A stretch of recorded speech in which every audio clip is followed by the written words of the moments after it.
지난주에 겟세마네 동산에서 반드시 내가 마셔야 될 잔인 줄 알지만은 그것이 너무나 고통스러워서 3번이나 매달리며 기도하셨던 예수님에 대한 부분을 설교를 했습니다. 그럼에도 불구하고 땀방울이 핏방울이 되는 그 모진 시간들을 통하여서 이제는 가자 그렇게 하면서 십자가의 길을 묵묵히 걸어가셨던 주님의 모습들을 살펴봤습니다. 오늘은 주님이 걸어갔던 그 길이 어떤 의미가 있는지 함께 은혜를 나눠보고자 합니다. 우리가 퀴즈를 하나 드리면 처음에는 아주 달콤하게 왔다가 그리고 아주 우리를 자유롭게 만들었다가 그러나 마침내 헤어날 수 없는 사슬로 우리를 탁 묶어서 끝내는 파멸로 이르게 하는 것이 있다면 그것이 무엇이겠습니까? 딱 떠오르는 게 마약입니다. 마약.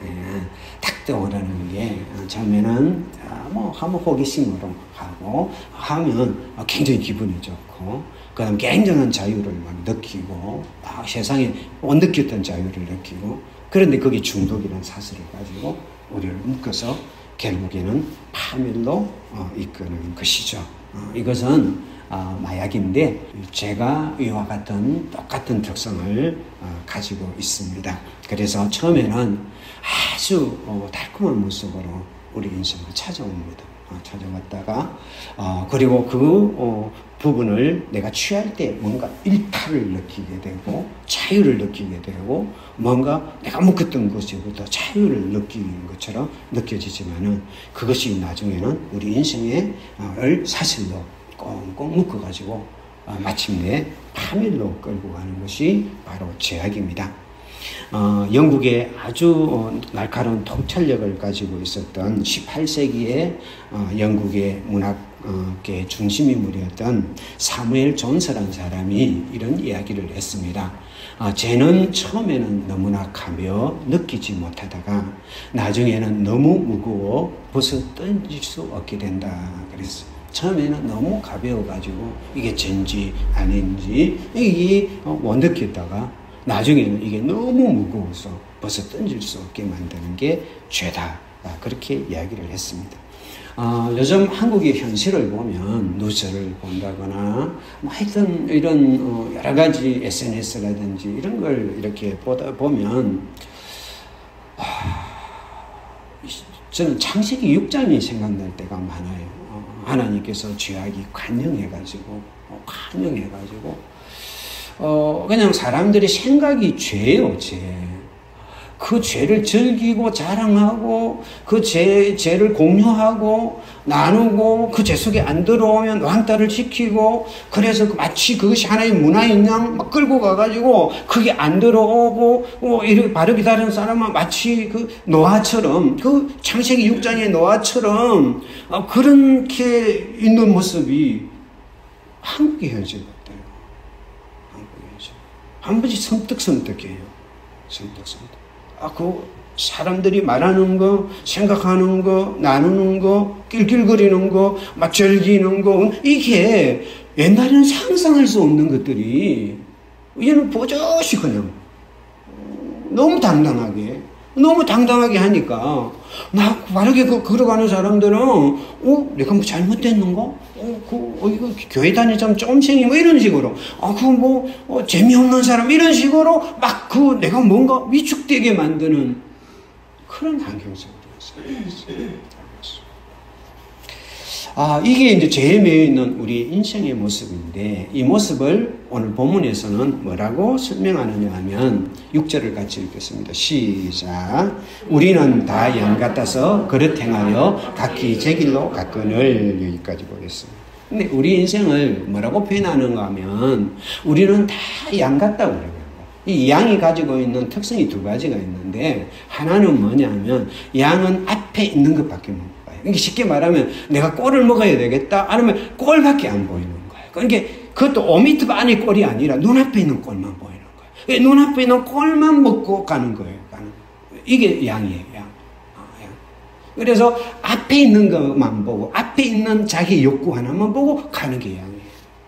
그러니까 인간의 본능, 욕구 만족, 쾌감. 이게 뭐 그 뒤를 생각하지 않아요. 막 그 앞에 능 안 하고 내 앞에 당장 내 욕구를 채워주고 내 욕구를 만족시켜주고 내 욕구에 뭔가 달달한 요것만 보고 쫓아가는 게 양이에요. 그 다음에 양의 두 번째 특징은 뭐냐 하면 뭐가 오면 들어온 게 오면 외부의 자극이 오면 양은 뭐 어디로 튈지 몰라갖고 그거 그냥 마음대로 뛰어가거든요. 어디로 가야 네가 살겠다 이게 없어요. 그냥 뛰어가는 게 양이에요. 그래서 양은 길을 잃어요. 이게 자기 앞에 있는 건 보고 가다가 길을 잃을 거예요. 뭔가 외부의 자극이 오면 목자가 어디 있고 뭐 그거 안 보고 그냥 자기 마음대로 가다가 이게 이제 양이거든요. 그래 우리 모두가 다 양 같다는 거예요. 이 양의 두 가지 특성이 그거. 이게 우리가 인생에 살 가치가 뭐고 하나님이 우리를 왜 만드셨고 하나님이 우리에게 원하는 것이 뭐고 그래서 내 인생의 참된 가치가 뭔가를 보고 살아가는 존재가 아니라 내 앞에 있는 조그만 이익이라든지 즐거움이라든지 만족이라든지 정욕이라든지 그것만 보고 쫓아가다가 외부에 뭐가 오면 막 이렇게 저렇게 가다 보니까 우리가 어디에 있는지 모르는 거지. 그래서 그릇 행하는 이게 뭐냐면 하나의 비유예요, 비유. 그러니까 죄인의 모습을 비유한 거예요. 우리는 죄인이라는 거예요. 우리는 하나님을 알지 못하고 우리는 정욕에 끄는 대로 살다가 그 다음에 이렇게 하다가 길을 잃어버린 존재가 우리라는 거예요. 그런데 이게 우리 모두의 모습이라는 거예요.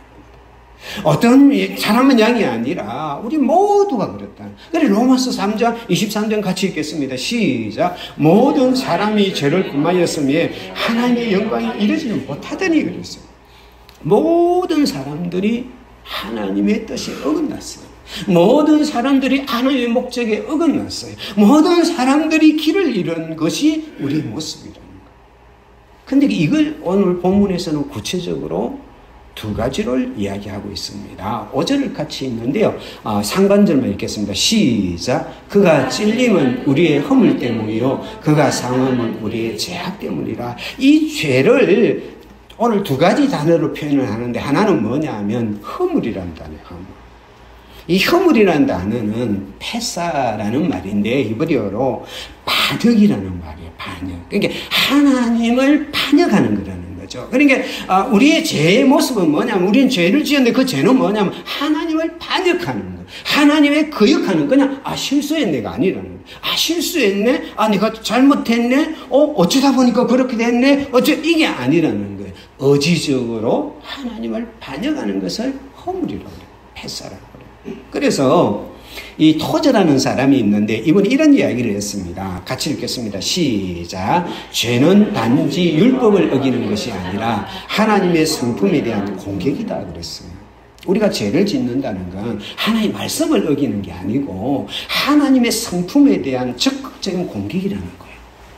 내가 미워하면 내가 누구를 미워한다. 내가 미워하면 미워할 수 있는 거지. 이게 아니라 하나님의 사랑에 대한 성품에 대한 공격이라는 거예요. 공격. 우리가 내가 용서를 하지 못한다. 그러면 용서 못할 이게 아니라 용서하는 하나님의 성품에 대한 반역이라는 거예요. 이게 죄예요. 그리고 또 죄는 두 번째는 뭐냐면 여기서는 본문에는 죄악이라는 표현을 표현하죠. 이 죄악이란 말은 아운이라는 말인데 이게 뭐냐 하면 이 반역이라는 이 죄가 우리가 어쩌다가 이렇게 하다가 이 죄가 내 안에 들어와서 그것이 내 본성이 되고 본능이 돼가지고 내 안에서 하나의 죄의 성향을 이루는 것이 이 죄악이라는 우리에게는 하나님을 거역하는 이 죄가 있고요. 죄가 있고, 근데 이 죄가 우리 내 안에 들어가가지고 그냥 본성적으로 그걸 좋아하게 되고 추구하게 하고 따라가는 것이 우리 안에 있는 게 우리라는 거예요. 어떤 사람 만나보면 그런 게 있잖아요. 다른 거 다 이야기하고, 좋고, 이것도 좋고, 저 이야기를 잘하다가 하나님 이야기가 나오면 갑자기 화를 내고 나한테 그런 이야기 하지 마라 하고 우리가 막 하면서 그런 게 있잖아요. 그게 왜 그러냐면 그 본성이 그 죄와 어둠과 그 하나님을 거역하는 것을 좋아하고 나아가도록 그 성향이 그렇게 돼요. 그 사람들을 가만히 보면 옷을 입혀놓고 뭔가 좀 체면을 차려놓고 교육을 시켜놓고 이러면 뭐 교양이 있어 보이는데 이 옷 벗겨놓고 다 벗겨놓으면 그 안에 있는 그 본성들이 막 나타나는 지금 시대가 그런 거예요. 옛날에는 얼굴 보고 말하고 사람 보고 행동하니까 말도 조심하고 내가 이런 짓 하면 안 되지 이런데 요즘은 인터넷에 익명에 들어가 가지고 SNS 하다 보니까 그 안에 있는 그 죄의 성향들이 그대로 다 드러나요. 이게 상상할 수 없는, 우리가 상상할 수 없는 이런 것들이 막 우리 그게 뭐냐면 원래 있던 거예요. 있는 건데 교양이라든지 교육이라든지 뭐 체면이라든지 요걸 갖고 그전에는 딱 꾸며놨는데 이게 이 인터넷이 되면서 SNS가 되면서 이게 다 벗겨진 거야. 딱 벗겨지니까 그 안에는 막 온갖 게 다.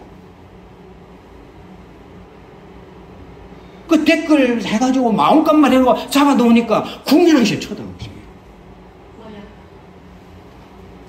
이게 완전 껍데기는 초등학생인데 그 안에는 그 본성들이 막 그렇게 막 꿈틀거리고 있는 거예요. 그게 괴물처럼 드러나게 만든 게 우리의 삶이죠. 그런데 이게 우리를 찔러요. 쟤는 그냥 내가 죄를 지었구나. 쟤는 그냥 내가 하나님을 반역했구나. 여기서 끝나는 게 아니라 여기서 찔림이 그가 찔렸단 말이에요. 그럼 왜 찔렸느냐? 우리의 허물 때문에 찔렸단 말이에요. 그럼 허물이 찌르는 거예요. 허물이. 이 찌르단 말은 메홀날이란 말인데요. 죽을 정도로 찌르다는 이야기예요. 여러분, 죄가 들어오면 그 죄는 내 영을, 내 육체를, 내 삶을 찔러요. 그래서 그 찌르는 죄의 찌름이 질병으로 오고, 그 찌름이 사망으로 오고, 그 찌름이 분노로 오고, 그 찌름이 공격으로 오고, 그 찌름이 자학으로 오고, 그 찌름이 자기 파기로 오는 거예요.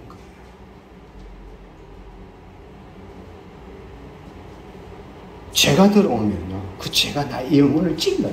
내 인생을 찔러요. 이 찌른다는 말, 죽을 정도로 찌른다는 이야기. 그러니까, 그냥 찔러요. 이런 정도가 아니에요. 그래서 델리치라는 신학자는 이 말이 히브리에서 가장 폭력적이고 몹시 고통스러운 죽음을 뜻하는 가장 강한 말이 이 메올라리는 말이에요. 찌르다. 이게 내 인생을 가장 괴롭히는 게 뭐냐? 내 인생을 가장 고통스럽게 찌르는 게 뭐냐? 내 인생의 모든 걸 찌르는 뭐냐? 그게 죄악이에요. 그리고 그 죄악은 우리를 상하게 만들어요. 이 상한다는 말은 메두카란 말인데, 이 뭡니까? 억깨어지다는 말이에요. 억깨어지다. 산산이 부서진다. 그러니까 이 죄가 들어오면요, 죄가 내 안에 들어오면, 우리 삶에 들어오면 그것이 들어와서 내 영혼을 억깨어버려요.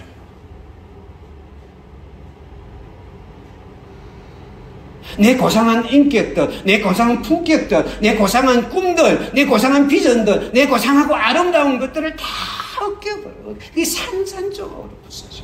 어느 정도 엉켜버리느냐 하면, 이 똑같은 단어가 10편, 90편 3절에 사용되었는데 같이 한번 읽어보겠습니다. 시작. 주께서 사람을 티끌로 돌아가게 하시고 말씀하시기를 너희 인생들은 돌아가라 하셨사오니, 여기서 사람을 티끌로 돌아가라. 티끌, 이게 뭐냐면 이 메두카라는 말이에요. 근데 타카라는 말이에요. 요게 맹사형으로 쓰인 거예요. 형용사 쓰인 거예요. 이게 뭐냐면 쉽게 말해서 사람이 죽어서 먼지가 되는, 티끌이 되는 것이 메두카, 엉켜진다. 코도 있고 눈도 있고 숨도 쉬고 이런 사람이 너는 티끌로 돌아가라 했을 때 그게 죽어서 썩어서 티끌이 되어 사라질 때 그것이 엉켜진다는 거예요. 이번에 산불 났잖아요. 산불. 우리가 산에 가면 이만 아름답고 한데요. 그 산불이 한번 스쳐 지나가니까 이게 막 순식간에 새까만 재로 그냥 변한 것처럼 그 숲의 향기와 바람과 새소리와 풀소리와 그 안에 있는 참 그 아름다운 숲이 이 산불 하나에 그냥 순식간에 새까맣게 타버리는 것처럼 내 인생의 아름다운 품격과 아름다운 모양과 향기들을 이 죄가 들어오면 순식간에 다 태워버려요. 이걸 이사야서 1장 5절 6절에서는 이렇게 표현을 합니다. 같이 읽겠습니다. 시작. 너희가 어찌하여 매를 더 맞으려고 폐역을 거듭하느냐. 온 머리는 병들었고 온 마음은 피곤하였으며 발바닥에서 머리까지 성한 곳이 없이 상한 것과 터진 것과 새로 맞은 흔적뿐이거늘 그것을 짜며 쌈의 기름으로 부드럽게 함을 받지 못하였도다. 이게 뭐냐면 죄에 말미암아서 만신창이가 된 인생의 모습을 표현하는 거예요. 얼마나 그 죄 때문에 맞으려고 계속 그 역을 하느냐. 너 온 머리가 병들었고 온 마음이 피곤해지고 발바닥 머리가 상한 것이 하나도 없이 다 상해버리고 여기서 보니까 터진 거하고 새로 맞은 흔적뿐인데 이걸 싸맬 게 없구나. 이게 죄에 찢겨진 거.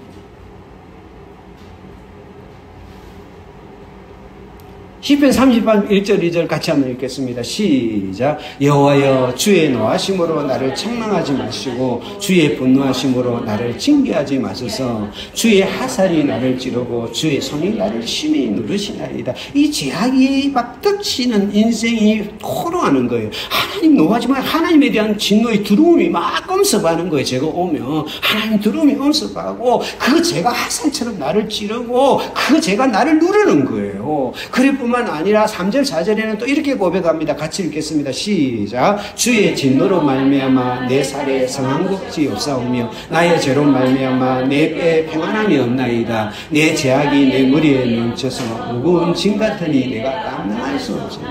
여러분 이 죄가 내 안에 들어오면 살이 성한 곳이 내 영혼에 성한 곳이 없어요. 이 빵에 곰팡이가 쓰면 순식간에 거기 다 성한 곳이 없는 것처럼 죄가 내 안에 들어오면 생각, 사고, 감정, 가치 내 안에 있는 모든 것들이 다 상해버리는 거예요. 이 무기는 얼마나 무거운지, 이 죄의 무기는 얼마나 무거운지.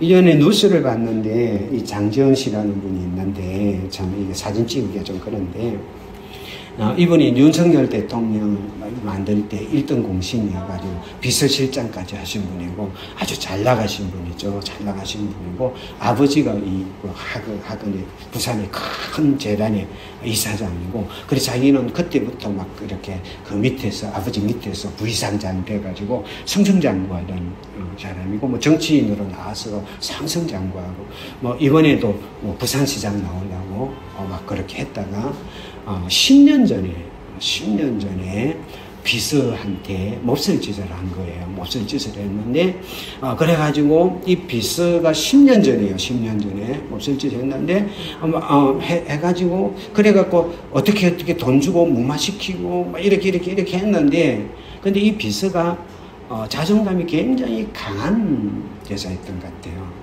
그러니까 돈 2천만 원, 옛날 그 10년 전 2천만 원 크거든요. 받고, 그냥 눈 감고, 그냥 아무 문제가 없는데, 그걸 못 견뎌가지고 해서 나와버리고, 그리고 이게 트라우마가 돼가지고, 그때 이제 사진도 다 찍고 해놨는 모양이에요. 해가지고, 나중에, 하여튼 약을 먹여 그렇게 몹쓸 짓을 했는 모양이에요. 그래가지고, 해놨는데, 그러니까 이 친구가 못 견딘 거예요. 그런데 그 당시 너무 잘 나가니까. 국회의원 나오지 뭐 또 비싸니까 이 겁이 나갖고 그때 미투가 한창 벌어질 때도 겁이 나서 이걸 자기가 하면 어떻게 되느냐 이래가지고 못한 거예요. 그래서 정신과 치료도 받고 막 이렇게 하다가 이제 최종적으로 이제 정신과 의사가 그러니까 계속 그 사람이 자기 준 사람이 계속 TV 나오고 잘 나가고 계속 볼 거 아니에요 뉴스로. 그거 못 견디는. 당신이 고소를 해가지고 이 문제를 해결 안 하면 이 정신병에서 못 나옵니다. 이렇게 의사가 이야기를 했는 모양이에요. 그래가지고 얼마 전에 고발을 한 거예요. 그러니까 이게 막 신문에 나고 막 이렇게 하다가 10년 전에 한 걸 왜 10년 와서 했느냐. 그러니까 본인이야 10년 전의 일이고 하지만은 그 당사자는 10년 동안 그 고통 가운데 죽어 산 거예요. 못 견디고 한 거예요. 했는데 그러다가 이게 뉴스도 나오고 이러니까 그냥 극단적 선택을 했잖아요. 며칠 전에 했잖아요. 그 강남구에서 했잖아요. 이걸 저는 이 뉴스를 보면서 그 생각을 좀 했어요. 그 배경도 좋고 하고 청성장구하고 악기를 꿈도 대권도 꿈꿀 게 아니에요. 그 정도 되면 대권도 꿈꿀 수 있고 막 이런 사람 있는 그 인생을 그 죄가 10년 전에 저지른 그 죄 하나가 자라가지고 추적해가지고 그의 모든 꿈을 다 박살내. 이게 그 극단적인 선택을 할 때 그 어떤 마음이 있겠어요? 다 무너졌지 않겠어요? 다 망가졌지 않겠습니까? 모든 게 다 망가지고 새로 그의 삶을 마무리 지었으니까. 이 죄 하나가 어떤 한 인생에게는 10년 동안 지옥 같은 인생을 살게 만들고 어떤 한 인생에게는 그의 삶에 꿈꾸던 모든 것들을 순식간에 망가뜨리는 이게 죄라는 거예요.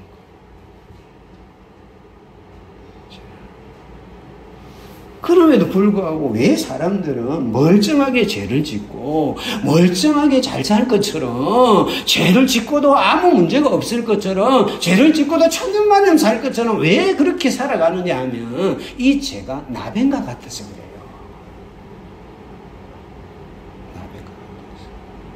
이 나병은 뭐냐면 이 감각을 마비시키는 거예요. 이게 내 몸이 썩는데 아픈 감각이 없어요. 이게 어떻게 모르는 거예요. 그래서 그 죄가 내 영혼을 갉아먹고 내 인생의 꿈을 갉아먹고 내 모든 것을 다 갉아먹는데 그냥 아무 일이 없는 것처럼 나는 그렇게 살 것처럼 그냥 살아가는 거예요. 민수기 30장 23절에 이런 말이 있습니다. 같이 읽겠습니다. 시작. 너희가 만일 그같이 아니하면 여호와께 범죄하느니 너희 죄가 반드시 너희를 찾아낼 줄 알라. 너희 죄가 너희를 반드시 찾아낼 줄 알아라. 그냥 덮으면 되는 줄 알아요. 그냥 덮으면 되는, 그게 아니라 반드시 찾아낸다는 걸 모르는 거예요. 결국 이 죄는 뭡니까?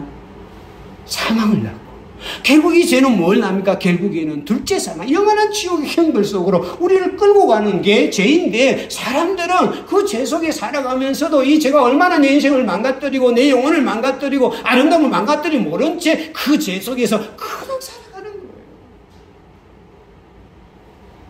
그런데 그걸 아는 분이 계세요. 하나님이 그걸 알고 계세요. 마치 그 부모가 그 아기 자기 아픈 아이를 바라보듯이 그 죄 속에서 우리가 그 양 같아서 그릇 행하에 각기 제 길로 가면서 그 죄악으로 찢겨지고 망가지고 그래서 영원한 지옥 행벌로 가는 걸 보고 계신 분이 계세요. 하나님이 보고 계세요. 그래서 어떻게 하느냐 하면 같이 읽겠습니다. 시작.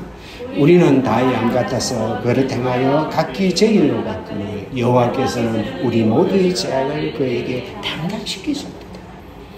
우리는 그 죄악의 행벌 가운데 살아가면서도 그 지옥의 저주 가운데 걸어가면서도 모르지만은 아버지는 그걸 알고 있으니까 아픈 아기를 바라보듯이 하나님은 그런 우리 인생을 바라보고 그런 인생을 우리를 쳐다보면서 하나님은 견딜 수 없어가지고 우리를 그대로 버려둘 수 없어가지고 하나님의 형상으로 지음을 받은 우리가 그 죄에 망가지고 그 죄 때문에 마침내 파멸로 이걸 볼 수 없어서 하나님께서 어떻게 결단을 하느냐 하면 우리 모두의 그 죄악을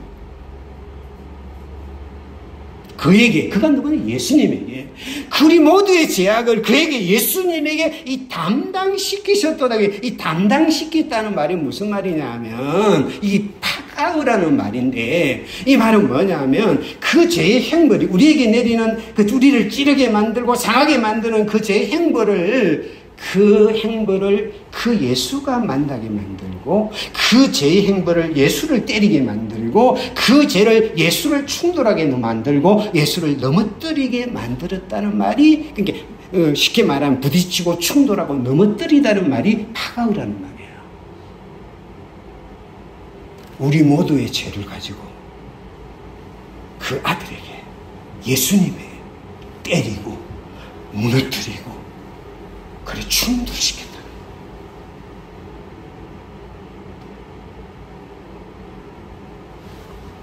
내가 못 견디니까, 내가 그것을 견딜 수가 없으니까, 망가지는 나를 볼 수 없어서 아무 죄도 없고 흠도 없고 티도 없는 그 아들에게 그 죄 형벌을 그대로 내려줬다는 거예요.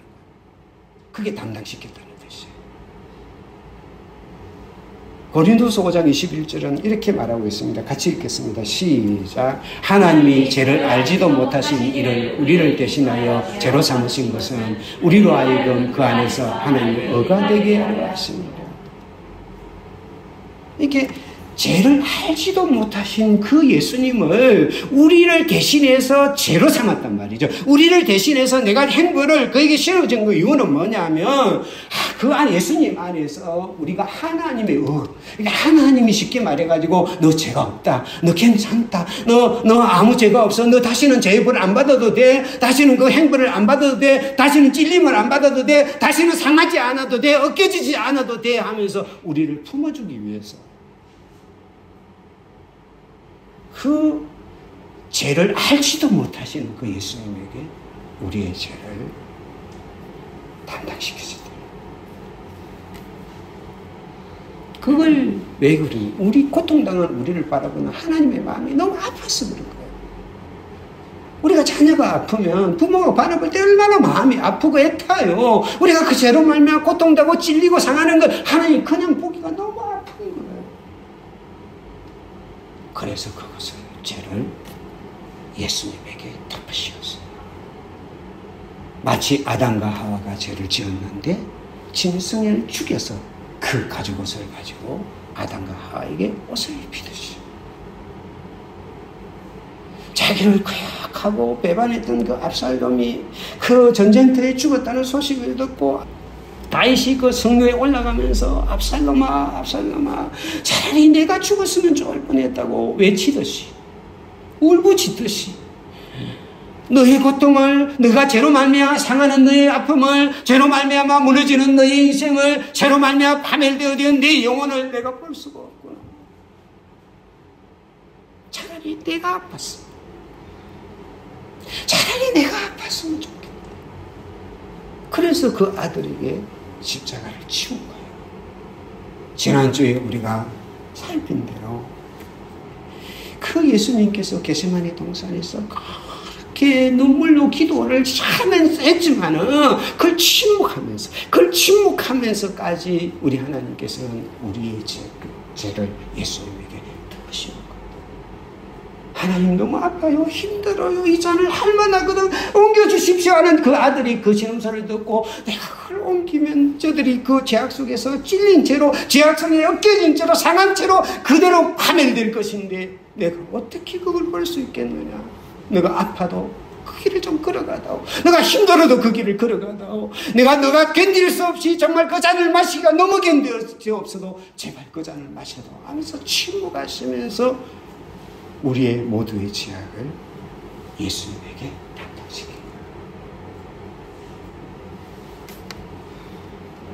그래서 영국의 신궁의 목회자인 신학자인 존 스토트 목사님은 이런 이야기를 했습니다. 같이 읽겠습니다. 시작. 십자가는 하나님께서 죄를 얼마나 미워하시는지 그리고 죄인을 얼마나 사랑하시는지를 동시에 보여주는 증거이다. 십자가는 하나님께서 이 죄를 얼마나 미워하는지 그리고 그 우리를 얼마나 사랑하는지를 보여주는 그 증거가 십자가입니다.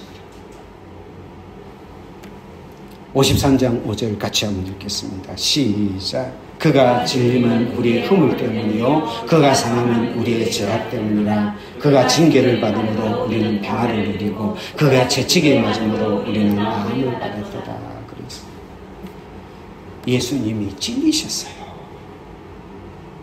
하나님이 예수님에게 우리 모두의 죄악을 담당한다는 것은 그냥 담당하는 게 아니에요. 그 우리를 향한 그 죄악이 우리를 찌르는 그 죄악의 찌름이 예수님을 찔렀어요. 그 손과 발에 굵은 재못이 찔렸어요. 머리에 가시관이 찔렸어요. 창으로 그 심장이 파열됐어요. 그 안에서 6시간의 그 고진 고난의 그 시간들을 그 안에서 견뎌냈어요. 여러분, 우리 예수님이 그 십자가를 질 때, 내 허물 때문에, 내 죄악 때문에 그가 예수님이 찔릴 때 주님이 얼마나 아팠습니까? 우리의 모든 죄악이 주님 앞에 둘러 씌워졌을 때 그 죄악의 고통의 무게가 얼마나 무겁게 주님의 마음과 심장을 찔렀겠습니까? 저는 못으로 찔리는 것보다, 저는 가시관으로 찔리는 것보다, 저는 창으로 찔리는 것보다 그 죄악이, 우리의 모든 인류의 죄악이 예수님을 찌를 때 그 찔림이 주님을 더 아프게 만들었을 거라고 생각합니다. 그게 십자가예요. 그 십자가는 뭐예요? 우리의 죄악 때문에 그가 상했다는 거예요. 상해가 엉겨진 거예요. 그게 엉겨진 거예요.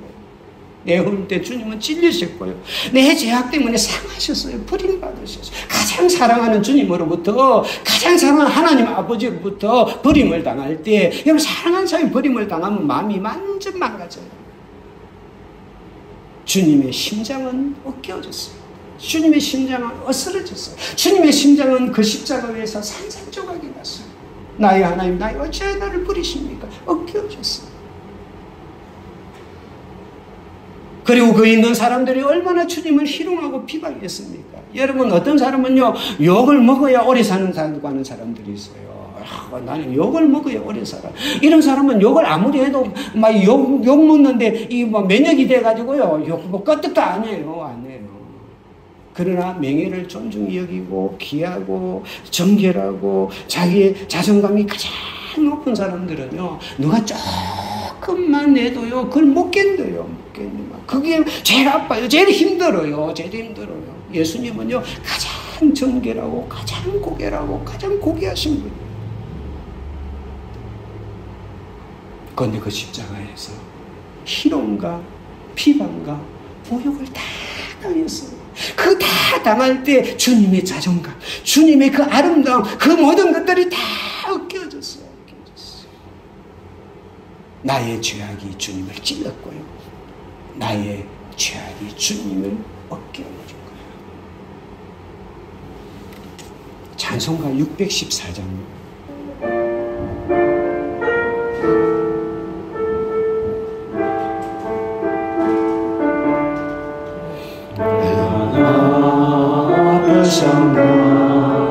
오가긴 그 손가락 죄 없이 십자가에 달리신 주 예수님, 하늘도 산하늘도 조목으로 다 울고 해조차 빛을 잃고 캄캄하게 되었네.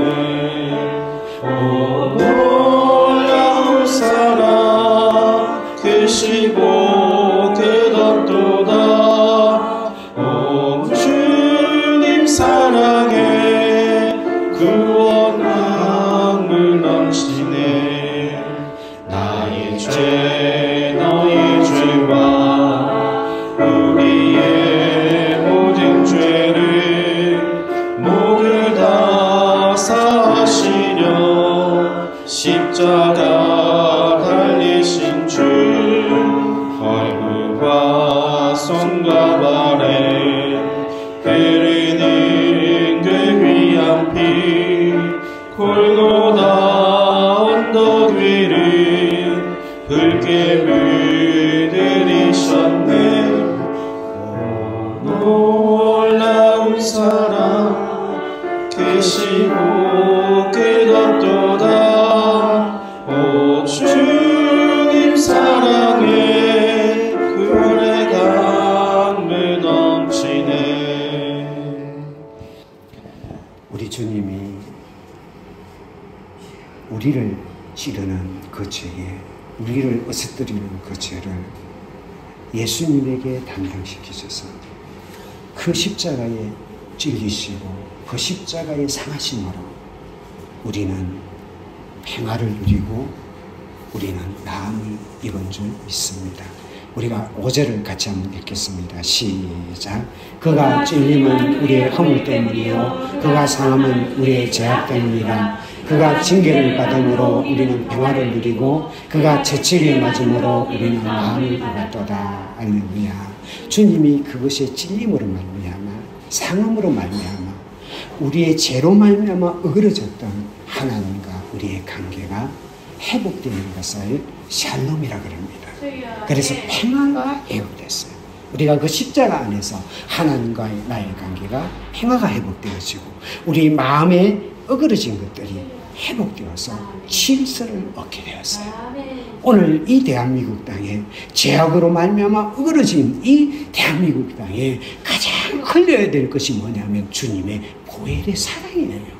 그 보혈의 사랑이 흘러갈 때 그 어그러진 마음들이 회복이 되어서 샬롬의 역사가 일어나는 줄 믿습니다. 그리고 그 죄악으로 찢겨진 우리의 모든 아프고 고통스러운 찢김이 나음을 얻게 되는 겁니다. 오늘 그 십자가의 회복과 평화와 회복이 여러분에게 넘치기를 축복합니다. 기도하겠습니다. 사랑하는 하나님의 은혜를 감사를 드립니다. 주님께서 내가 찔려야 될 그 허물의 죄를 내가 상하고 으깨어져야 될 그 죄악의 그 모든 행보를 예수님께서 짊어지심으로 우리가 평화를 누리고 우리가 나음을 얻게 되었음을 감사를 드립니다. 그 하나님의 십자가의 사랑을 우리가 깨닫고 우리가 그 사랑 가운데 승리하는 삶이 되게 하옵소서. 예수님 이름으로 기도드립니다. 아멘.